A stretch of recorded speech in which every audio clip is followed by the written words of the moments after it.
It's the 4th of April 2025 and hello from Belgium. I'm on my way to Brussels airport. Traveling long haul on a single aircraft isn't very common.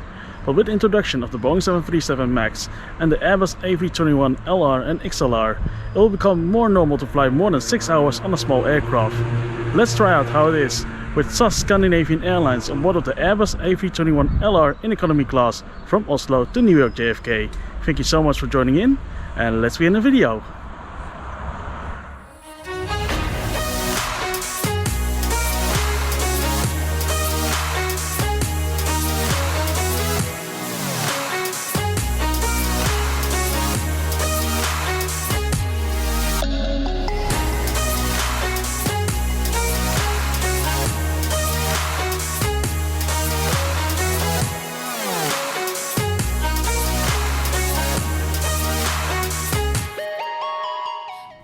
Welcome from the small Belgian village of Bilsen.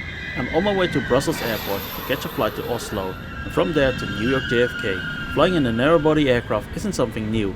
In the 2010s and before, the Boeing 757 serviced many low-demand routes across the Atlantic Ocean. Now 15 years later in 2025, and those low-demand routes are once again viable and profitable with new narrow-body fuel-efficient planes like the Airbus A321LR, which we will be on for today's flight.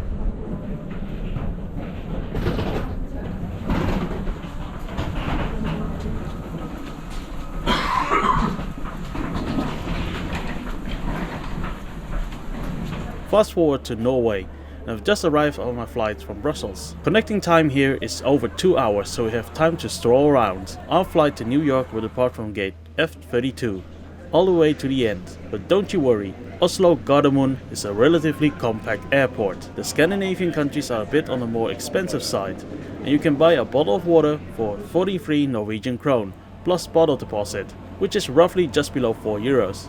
It's steep, but not the most expensive price I've seen for water. Apart from the high price for like everything, this airport is actually very pleasantly designed. Wide corridors, open spaces and earthy colors dominate the terminal and I liked it. What is a great blessing to have in expensive countries is access to the business class lounge. Thanks to my KLM Flying Blue Platinum status and SAS recently joining SkyTeam, I can access the SAS Gold Lounge with my economy class ticket. And yes, I know Scandinavian Airlines should be pronounced as SAS. But many people who I know just call them SAS, including aviation fans, people at my work, but also normal people who don't know much about aviation. Anyways, after scanning your boarding pass, you walk through the business class lounge to scan your boarding pass again to access the gold lounge. SAS separates its lounge eligible passengers into two groups. The normal business class lounge is for those who fly business class, and on short haul SAS Plus, their version of premium economy. Because the airline doesn't operate short-haul business class yet. It's coming back in autumn 2025. Although we are getting off topic here. The Gold Lounge is only for frequent flyers with elite status. Inside they are roughly the same, but I have the feeling the Gold Lounge has slightly more food and drink options. The buffet in Oslo consists only of bread, cold dishes and warm soup. Yet the food on offer is of high quality. I'm a big lover of hot food, but I didn't miss it here. There's a modest selection of alcoholic beverages, sodas on tap, juices, coffee and water. I settled down near the window and it's time to unwind and relax for a bit. For food I got cold noodles with chicken kale salad and some veggies. For drink a Coke will do just fine.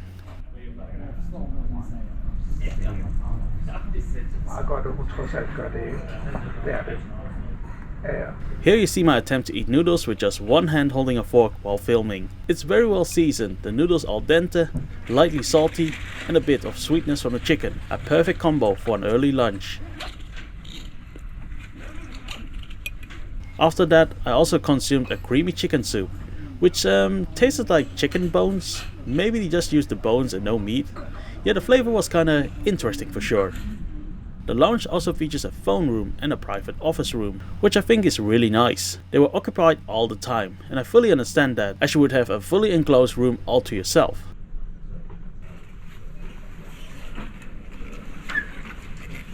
Now it's time to head for my gate, which is F32.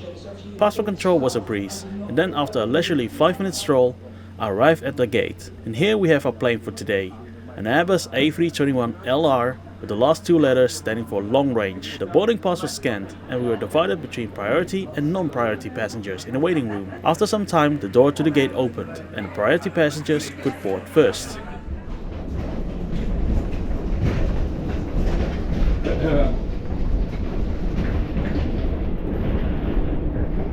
We first passed by the business class, called SAS Business, which has a staggered 2211 configuration.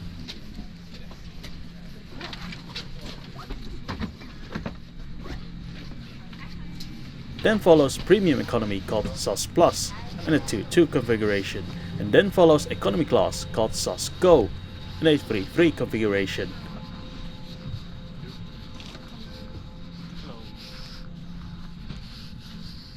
I have seat 35F, a window seat in the front section.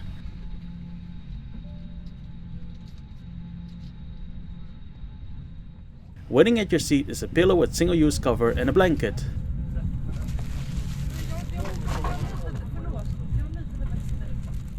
The headrest can be adjusted on the side and also up.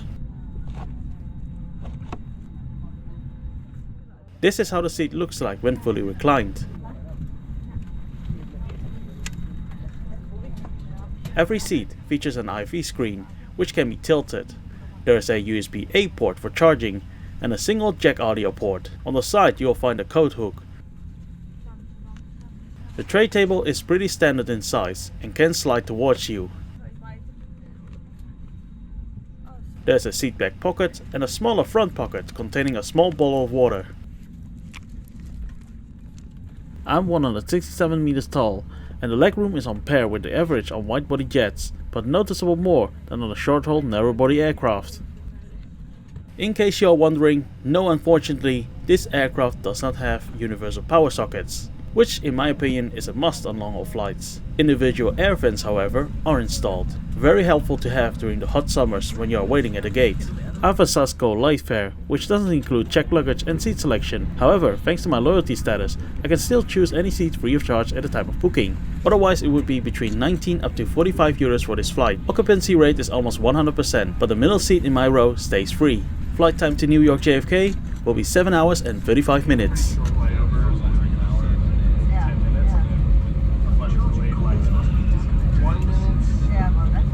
Midtgangen vil vise deg veien ut. Legg merke til hvor din nærmeste nødutgang befinner seg. Den kan være bak deg. Ved evakuering skal all håndbagasje forbli ombord.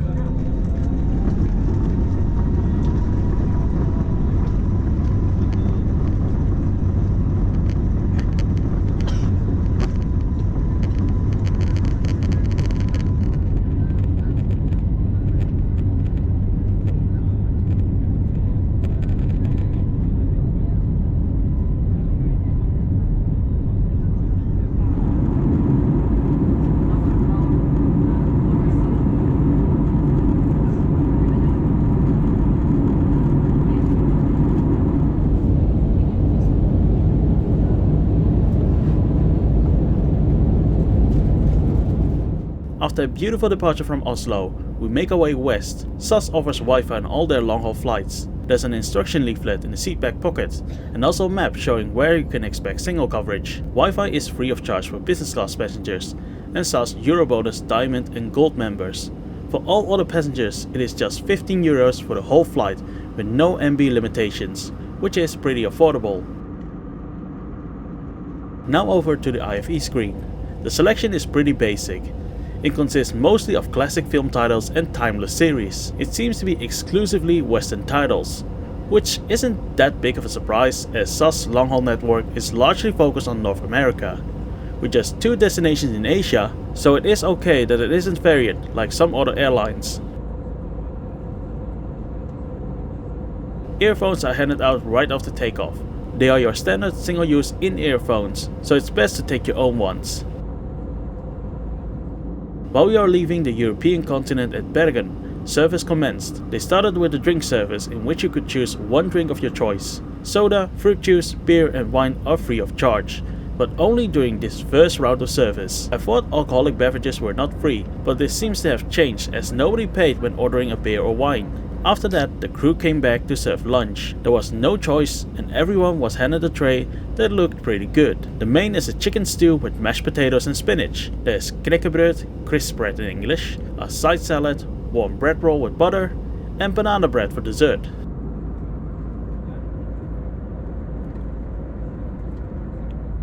Wooden cutlery is provided, so let's dig in. The main is well balanced, not too salty, creamy savory sauce, moist mashed potatoes and very tender chicken thighs.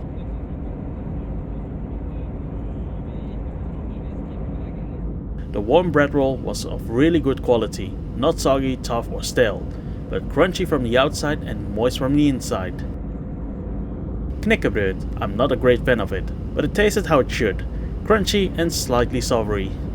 The salad comes together with balsamic vinegar and olive oil. Very standard, but the greens looked a bit dried out and tasted bitter. This is just a freshness issue. The vegetables were chopped too long in advance. The dessert, however, tasted good. Banana bread should not be overly sweet and has a nutty taste to it, which it delivered perfectly. Service ended with a round of coffee or tea, in which I went for a tea. The overall meal service was great and only the salad didn't do well. There is just one more remark I'd like to add to this meal service. Apparently, SAS solely serves this specific chicken dish for all their long-haul flights, both the outbound as inbound. If you just fly long-haul one time a year, this isn't an issue, but for frequent flyers, some variation would be nice. Now you could upgrade your meal for something more elaborate for 27 euros, but that is quite steep for just a meal upgrade. For the rest of the flight, a buy on board menu is offered, where you can purchase snacks and drinks with your credit card. Coffee, tea and water is still available free of charge, but for the rest you have to pay. Prices are steep, but standard for something bought on board of an aircraft, but the best is just to buy your snacks before your flight.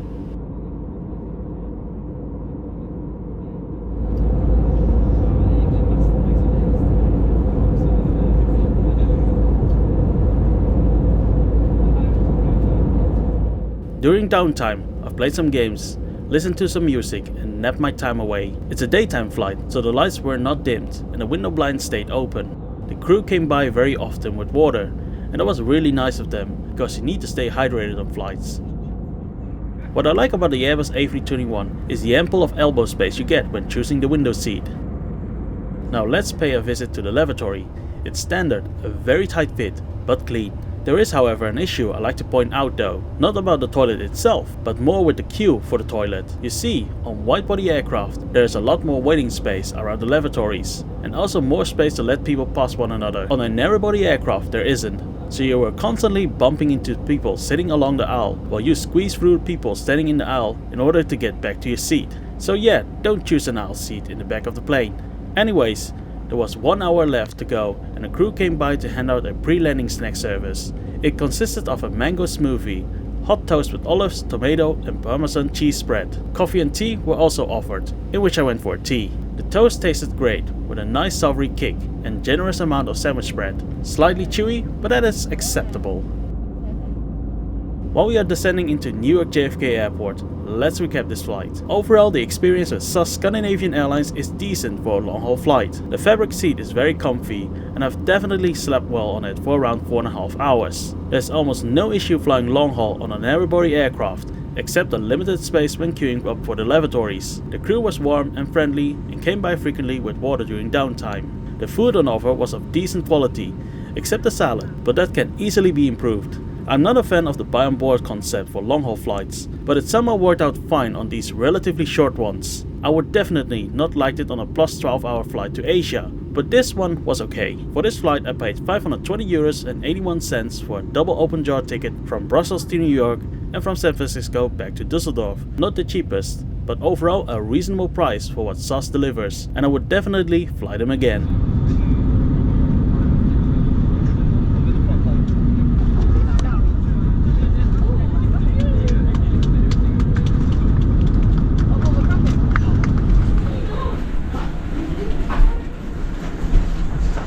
And that was SAS Scandinavian Airlines in economy class from Oslo to New York JFK. Thank you so much for joining and coming along. Take care and we'll see each other in the next video.